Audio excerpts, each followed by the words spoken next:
Welcome back to another video. કેમ છો? મોજમાં પણ મોજમાં. અને જો સવારમાં આજે છે સોમવાર અને તમને એમ છે કેમ ઘરે 10th એક્ઝામ ચાલે છે, તો કઈ વાર તો એમાં શું હોય કે એક્ઝામ ન હોય એટલે રજા, અને હમણાં મેથ્સનું પેપર છે તો 5 દિવસની રજા છે. તો જો અત્યારે આપણે જો સિટી વાગે છે, અત્યારે શું મૂક્યું જોઈએ આપણે. શું બનાવવાનું છે મમ્મી? શું બનાવવાનું છે? સાબુદાણા અને બટેટાના ગાંઠિયા બનાવવાના. જો બટેટા બફાઈ ગયા છે અને સાબુદાણા પલાળી દીધા હતા રાઈતે. જો ચાલો થઈ ગયા છે 10 અને તમને કીધું એમ સાબુદાણાના ગાંઠિયા કરવાના છે. તો જો બટેટા પણ આપણે ઓછા જ નાખવા છે, નકર લાલ થઈ જાય પછી વધારે પડતું, એ માટે ને સાબુદાણા પલાળ્યા છે. ને એક બાજુ ટાંકો છલકાઈ ગયો છે, આપણે બંધ કરી દીધો છે. અને પોતું હજી બાકી છે, કારણ કે પેલા બહારનું પતાવ્યું, કારણ કે ઘણી ખાઈને અંદર આવવું હોય તો પછી આ બધું બગડે, કપડાં બપડા સુકાય છે. બસ હવે આપણે પોતું કરી નાખશું. ચાલ મમ્મી કામ. જો બટેટા બફાઈ ગયા છે ને એને ખમણું છે, અને ખમણમાં પડે, જો ન ખમણી તો આને હરખી પડે નહીં, એમ સીધી ન થાય. અને જો એક બાજુ આ મરચી છે ને, એને ઉકાળવા મૂકી છે. જો મરચીને ઉકાળવા મૂકી છે, કારણ કે તીખા થાય તે માટે. તો ચાલો અપડેટ આપતા રહેશું. જો બટેટા મસ્ત ખમણાઈ ગયા છે. આ બાજુ તમને ખબર જ છે ઉકળે છે મરચી, અને જો આ સાબુદાણા છે ને હજી ઉકળવા દેવાના છે, એને હજી મૂકા જ છે તો તેને ઉકળવા દઈશું. આમાં જો મરચી નાખી છે અને જીરું નાખ્યું છે. હા, જે પાટલીથી છે ને સેજ આમ વેલણ ફેરવી દેવાનું જીરાનો, તો અધ કચરું થઈ જાય, તો આમાં સરસ મિક્સ થઈ જાય. તો જો આને ઉકળવા દેવાનું, ઘાટું થાય તે. અને ઘાટું થાય ને ત્યાં ઉકળવા દે. આ સાબુદાણા દેખાય ને દેખાવા ન જોઈએ, બધા એમ ટ્રાન્સપરન્ટ થઈ જવા છે એકદમ, ગળી જવા જોઈએ. બટેટા પછી છેલ્લે એડ કરવાના છે. ચાલો એટલે ઘટ થઈ જાય, બટેટા નાખશું ને. ઓકે. તો જો સાબુદાણા એકદમ ઉકળવા માંડ્યા છે. હવે બટેટા એડ કરવાના ને મમ્મી? હા, બટેટા નાખવાના. હા તો નાખી દો. જો થોડા નાખતા જવાના, એટલે મિક્સ કરતું જવાનું.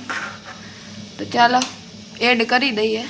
તો જો બટેટા નાખી દીધા છે ને એક રસ કરી દીધા છે, થોડીક વાર ઉકળવા દેશું. જો મસ્ત મજા એક રસ થઈ ગયું છે બધું, અને સ્વાદે પણ મસ્ત મજાના થઈ ગયા છે. ગેસ તો હવે જો બધું ઉપર લઈને જાય છે. સાબુદાણા બધું કમ્પ્લીટ થઈ ગયું છે, તો ઉપર જઈએ. ઠરવા થોડીક વાર મૂક્યું છે તો થોડુંક વધારે ઘાટું થાય. હવે સંચોઈ લીધો છે, ચમચી લીધી છે, ચમચીથી ગોળ પાડવા, કારણ કે કદાચ ન પડે. જો એકદમ હવે તો ઘટ થતું આવે છે, તો મને દેખાઈશ. જો મસ્ત મજાનો સ્વાદ પણ મસ્ત મજાનો આવે છે. ચાખ્યું હતું મેં, અને જો સાબુદાણા અને બધું એકદમ ઘટ થઈ ગયું છે ને.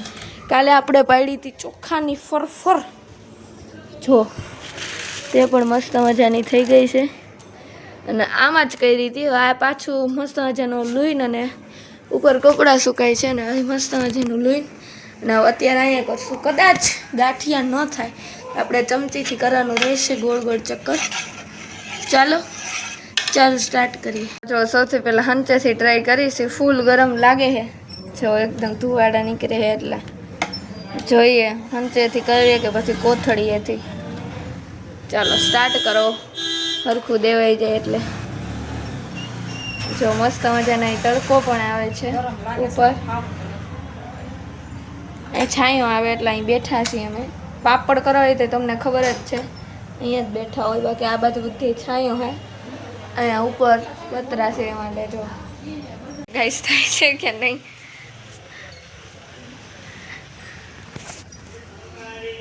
હજી 2 મિનિટ.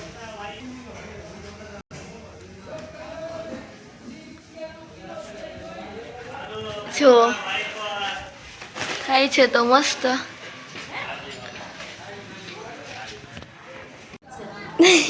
કોથળીથી ટ્રાય કરી છે, હવે ઢીલું થોડુંક થઈ ગયું છે. હવે ચમચીથી જ મોઈ પાડવું જોઈએ. ચાલો પાલ નાખી. થાય છે તો સારી જ, તું નહીં દેખાતું અહીં પડછાયો આવે છે, પણ ચાલો ટ્રાય કરીએ ચમચીથી. તો જો કોથળીથી કર્યા ને તો આવા મસ્ત થાય છે. હજી થોડીક ઠરવા દઈ. બેટર તો સારું જ થયું છે, પણ તો પણ થોડુંક ગાંઠિયામાં ઓલું થયું, સંચામાં સલવાઈ જાય છે. ત્યાં જો પૂરી મસ્ત મજાની જો એક ખરખી પડે છે તો આજ કરી નાખે, સ્વાદ તો સરખો જ આવવાનો છે. જો આ મસ્ત મજાની પૂરી પડે છે, 1 સેકન્ડ 2 મિનિટમાં એટલું કરી નાખ્યું. ચાલો આ પૂરી તો હવે હમણાં પતી જાય 15-20 મિનિટમાં. આ બધું 2 જણા છીએ એટલે તો ચાલો પહેલાં એ ચાલુ કરી અને એ પૂરું કરી. થોડુંક બેટર ઘાટું થવા માંડ્યું ને પછી ગાંઠિયા જો મસ્ત મજાના થાય છે. જો તમે જો એટલા મસ્ત થાય છે. પહેલાં ગાંઠિયા થોડાક ઓલા થયા હતા પણ હવે જો મસ્ત મજાના થઈ ગયા છે. અને આપણે પૂરી પણ કરી છે જો 2 પ્રકારની વસ્તુ. હવે બે કે 3 હંચા થાય પછી થઈ જાય મસ્ત.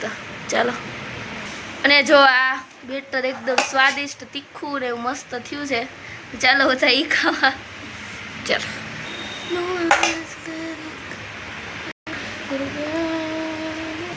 જો એક બાજુ કુવાર પાઠો પણ મસ્ત મજાનું જો વીગું છે.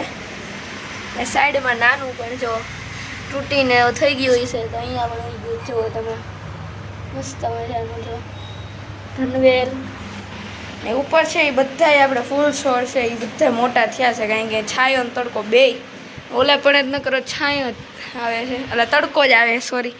અહીંયા જો મસ્ત મજાના બધા ગ્રીનરી અહીંયા બધું લીલું જ છે. અહીંયા સુકાણાય નથી.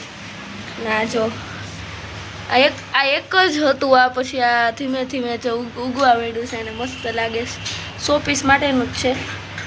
પંખો આપણે કરી દીધો છે કારણ કે ફૂલ તડકો છે એટલે પંખો જો ઉપર છે આપણે તો એ ચાલુ કર્યો છે.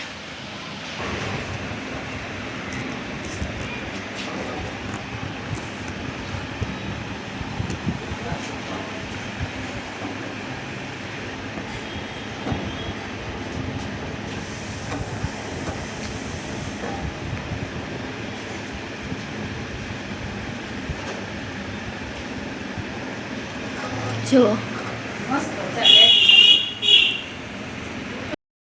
તો ઓલમોસ્ટ છે તે જો આ કરવાનું તો એ મસ્ત મજાના થઈ ગયા છે. થોડુંક બાકી છે તો બસ હવે આપણે જઈશું નીચે. ચાલો અને જમી લઈએ કારણ કે 12 તો ઓલમોસ્ટ વાગી જ ગયા છે. રોટલી બાકી છે તો તે કરી અને જમી લઈશું. તો જો અહીંયા બહુ તડકો આવે છે ફૂલ એકદમ. આ તુવાલ એટલું તપી ગયો.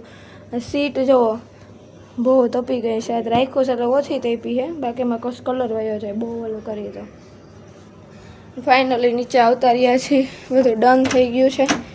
ચાલો અને જો અહીંયા આપણે મસ્ત મજાનો આ 100 પીસ છે એવું મીન્સ કે એમ એટલું મસ્ત લાગે છે. જો આવી રીતે ખોલવાનું નથી, આવી રીતે જ છે પણ આ 100 પીસનું એટલું મસ્ત છે ને તમને હું દેખાડું. જો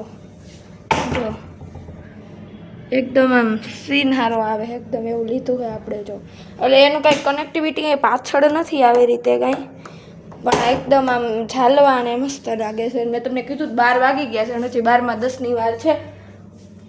એક બાજુ જો ચોપડા ને એવું બધું રાખ્યું છે કારણ કે આપણે રસોડું એકદમ ક્લીન કરીને જ ગયા હતા ઉપર કારણ કે આવીને પછી હાવ થાકી જાય તો પછી તો. અને બીજું અત્યારે જો જમવામાં શું છે સવારમાં શાક બની ગયું હતું જો અહીંયા રાખી દીધું જ. જો મસ્ત મજાનું મિક્સ વેજ જ છે. આની અંદર છે વટાણા, ફુલાવર, બટેટા, ટમેટા એનું શાક છે ને નીચે આઈ થિંક સંભારો હોવો જોઈએ. હું તમને દેખાડું. જો આ પડશે જો મસ્ત મજાના ગાજર મરચાંનો સંભારો છે. તો આ બંનેને આપણે મૂકી દઈશું બહાર કેમ કે હવે આપણે જમવા બેસવાનું છે. તો એમ કરી અહીંયા જમી લઈશું આપણે. રાખી દઈએ પડશે બધું 2 મિનિટો તો રાખી દીધું છે ને. રોટલી બાકી છે. રોટલી ભાખરી જે કરવું હોય કરશું બસ. ચાલો મમ્મી બધું ઉપરથી લઈને આવે છે. એટલું બધું જો વાસણ એટલા થયા છે. તો જો હવે બીજું તો કાંઈ ખાસ છે નહીં. મેં તો બ્લોગ હવે એન્ડ કરી દઉં. આ બનાવ્યું તો મેં તો બ્લોગ હું ઉતારું એમ કે અમે ફર્સ્ટ ટાઈમ એટલે આમ તો બનાવ્યું છે પણ અત્યારે આ સિઝનની અંદર ફર્સ્ટ ટાઈમ બનાવ્યું હતું. અને આપણે એક દેશના નાગરિક કહેવાય તો નાગરિક તરીકે મેં એક વસ્તુ શીખી છે હું તમને અત્યારે પાસ કરવા માગીશ. અને જો એ સારું લાગે તો તમે કોમેન્ટ જલ્દીથી કરી દેજો તો બધા બ્લોગના એન્ડમાં બોલીશ. તો ચાલો બોલું છું. Bye take care. જય હિન્દ જય ભારત. ભારત માતા કી જય. વંદે માતરમ. જય જય ગુરુ ગુજરાત. જય હિન્દ. ચાલો તો કેવું લાગે છે કમેન્ટ કરજો. બસ મળીએ છીએ કોઈ બીજા બ્લોગની સાથે અને આગળના બ્લોગ કેવા લાગે તે કમેન્ટ કરજો. બસ મળીએ છીએ અને આજનો છે આપણો આઉટફિટ